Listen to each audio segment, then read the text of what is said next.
الآن أدعو طالب سعد شبير لإلقاء كلمة العربية، فليتفضل مشكورا. سعد شبير. الحمد لله الذي أنزل أفضل الكتاب على أفضل العرب والعجم وجعل لسانه عربيا مبينا، والصلاة والسلام على سيد الأنبياء والمرسلين محمد صلوات الله وسلامه عليه وعلى آله وصحبه أجمعين. أما بعد، فأعوذ بالله من الشيطان الرجيم. بسم الله الرحمن الرحيم. قال الله تعالى في القرآن المجيد: إنا أنزلناه قرآنا عربيا. وقال النبي صلى الله عليه وسلم: أحب العرب لثلاث، لأني عربي والقرآن عربي وكلام أهل الجنة عربي. يا إخواني المتحابين في الله، إنه لمن الغبطة والسرور أو وفقني الله تعالى بأن أقوم بين أيديكم إخواني الطلاب، وأريد أن ألقي أمام حضراتكم بعض الكلمات حول اللغة العربية. إنه لسعادة غامرة وشرف كبير ومنة عظيمة وفرصة سعيدة من الله بها علينا حيث جمعنا في هذه الحفلة الميمونة، ونسأله جل وعلا أن يجمعنا في جنات النعيم كما جمعنا في هذه البقعة المباركة.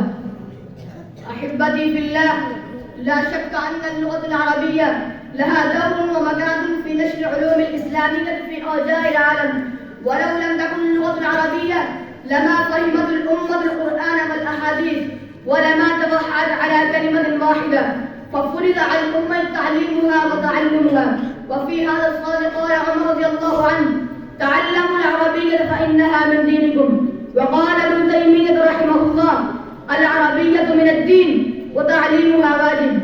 أيها الأحبة، انظروا إلى تراثنا العلمي، كم بذلت نفائس قيمة في نشر العربية، وكم بذل علماء الأمة قصارى جهودهم للاهتمام والعناية بها، لأنهم قد أدركوا أنها لغة الإسلام واللغة التي نزل بها القرآن الذي تحدى الإنس والجان وحير العقول والأديان، واللغة التي تحدث بها النبي صلى الله عليه وسلم وأصحابه وأدخلوها في المسلمين عندما فتحوا البلاد والأمصار. لكن هناك سؤال يتطرق في الأذهان: لماذا صارت هذه اللغة أجنبية عند المسلمين اليوم؟ حتى العلماء على الرغم أنهم يدرسون ويدرسون كتب العربية، ولكن قل من تجد يتكلم بالعربية. أين حبنا بالنبي صلى الله عليه وسلم؟ هل تحدثنا بلغته؟ وهل علمنا أولادنا؟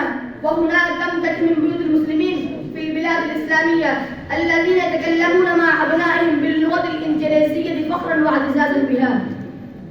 تعالوا معي أخبركم عن مخططات الغرب تجاه اللغة العربية.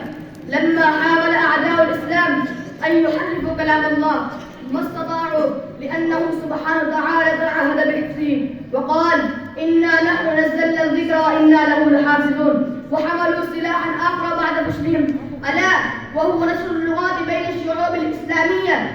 والآن قل من تجد يتكلم بالفصحى، وما زالت محاولاتهم جارية. وصدق الله إذ قال: ولا يزالون يقاتلونكم حتى يردوكم عن دينكم إن استطاعوا. وأخيرا أرجو من جميع الإخوة أن يتعلموا العربية ويعلموها الناس، ويعلموا أبناءهم ونساءهم، ويتكلموا مع أبنائهم بالعربية. وآخر دعوانا الحمد لله رب العالمين.